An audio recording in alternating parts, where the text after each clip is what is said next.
another Tea Tuesday. It's hot outside, and I'm drinking a hot drink.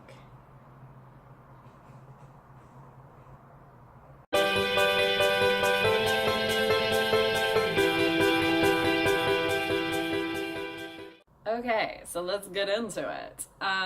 My aunt recently sent me a message over Facebook asking if I could do a Tea Tuesday on teaching students with disabilities in Korea.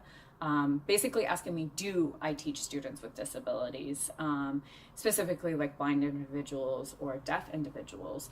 And I thought I would talk about it in today's Tea Tuesday because why not? I do have a little bit of experience teaching some students with disabilities, but not specifically blind and deaf. I've had autistic, I've had some students who were, I had a Down syndrome student, a lot of autistic students actually, a lot of autistic students, a few with physical ailments like they were in wheelchairs or they had crutches. So I have taught students with disabilities. To my knowledge, I am not currently teaching any students with disabilities, but I do know one of my colleagues has a student who is autistic currently in one of his classes. And we were talking about it actually, how to deal with and overcome some of the issues with autism in the classroom, and the outbursts that you can sometimes get.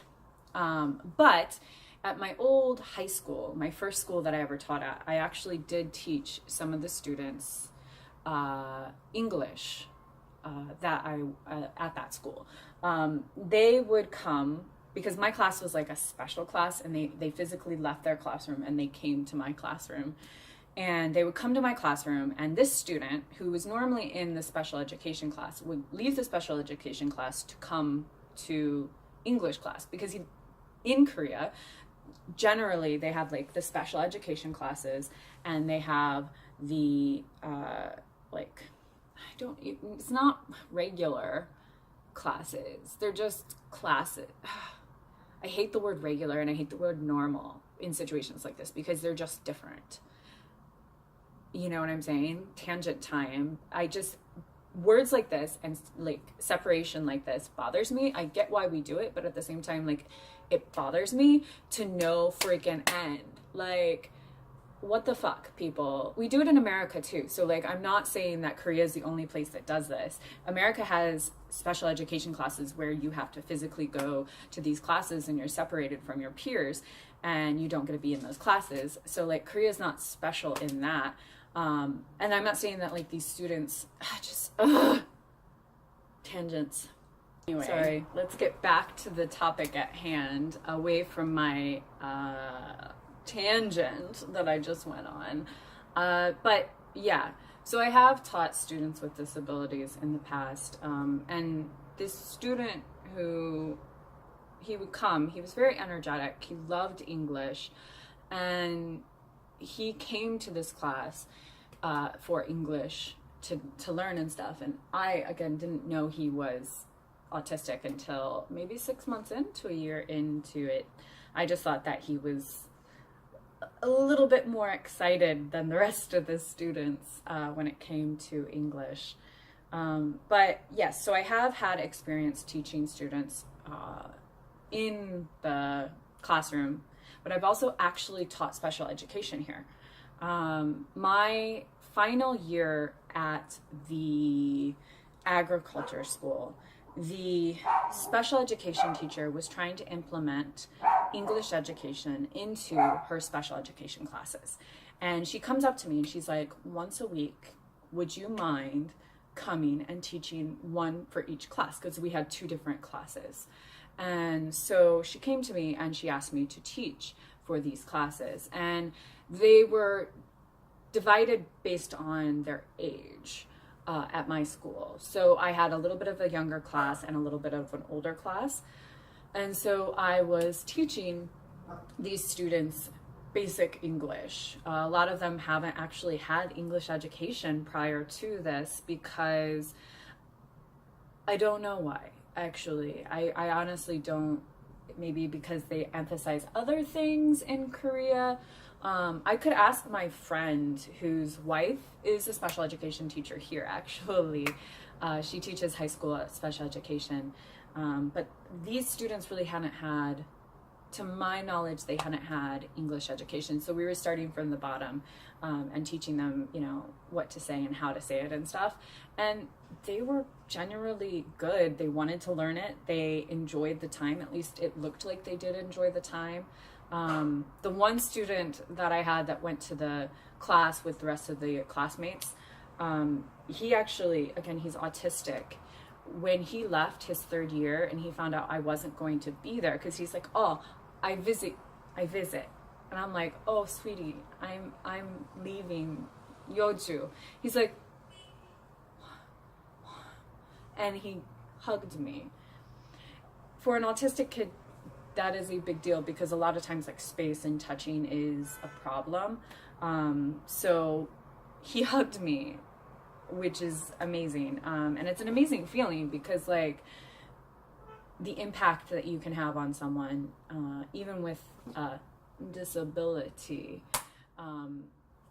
is amazing. So I have experience teaching students here with disabilities, and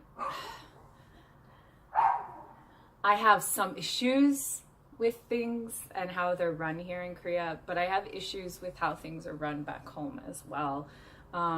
For instance, one of my biggest problems with Korea is the stigma associated with having a child who is disabled.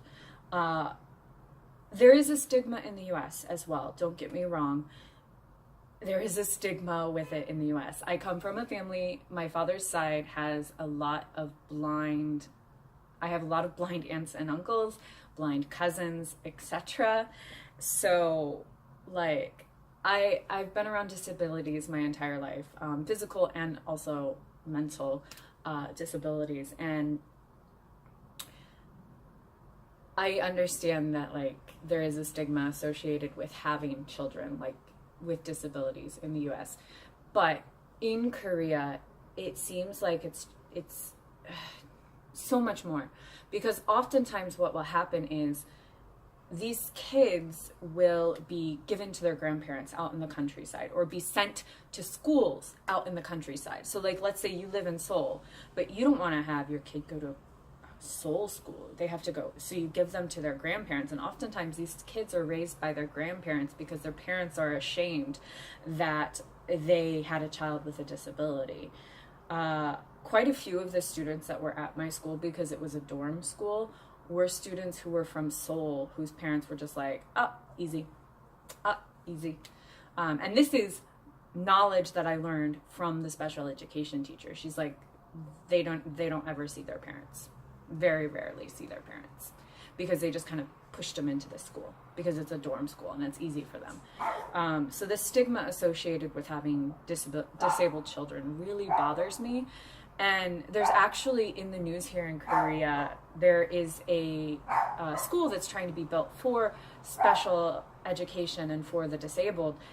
And the neighborhood that this school is being built in is fighting against it. And it just breaks my heart, because it's like, why? These kids deserve to learn just as much as other children. Like, there's nothing wrong with these kids. Let them learn. Let them have a school where they can actually gain knowledge and actually get the help that they need, because a lot of times they're not getting the help that they need. A lot of times the teachers in the schools don't know how to help them, don't know how to deal with them. And it breaks my heart. It breaks my heart that these kids are going through this here and experiencing this kind of, anyway. Another thing that apparently is an issue, wasn't an issue at the school that I taught at, but is bullying of students with disabilities. Bullying is a big deal here. But my school, it was an agriculture school. The students who were there were learning to do agriculture or baking or something, some sort of skill, because oftentimes they wouldn't go on, they would just use the trade. So these students were very close with their other classmates. So even though they were special education, they were still treated as equals almost. Aside from the fact that they didn't take like Korean class with the other class, they didn't take math with them, they didn't take any of those classes, but they did take like, oh, farming 101, we take that together, or agriculture 101, we take that together, or baking, what baba, you know, they did take those classes. So I didn't really see a lot of instances of bullying there, but I have heard of instances where even teachers bully the kids here in Korea, and it breaks my heart. It breaks my heart to see this happening. And again, you guys, like, America's not perfect. America has a lot of the same issues. I just noticed that Korea definitely has a higher stigma associated than I have seen in the US with children with disabilities. Children, like, there's more acceptance, whereas here it's like, hush hush, we don't talk about that one. And that kind of bothers me a little bit, a lot of it actually. My tangent earlier, oops, not sorry. So yeah, I could talk for ages on disabled issues and disability rights within Korea. I'm gonna have to end it here because I think I answered the question. I went off on topic quite a bit because I do have a passion for this. And again, I've been raised around it my entire life. So anyway, whatever. I love you guys. If you have questions for me, leave them in the comments below or on my Instagram, which is in the little section down below as well. You can follow me and ask me questions on Instagram, and I will try and answer them in a video. Until next time, love you guys. Bye.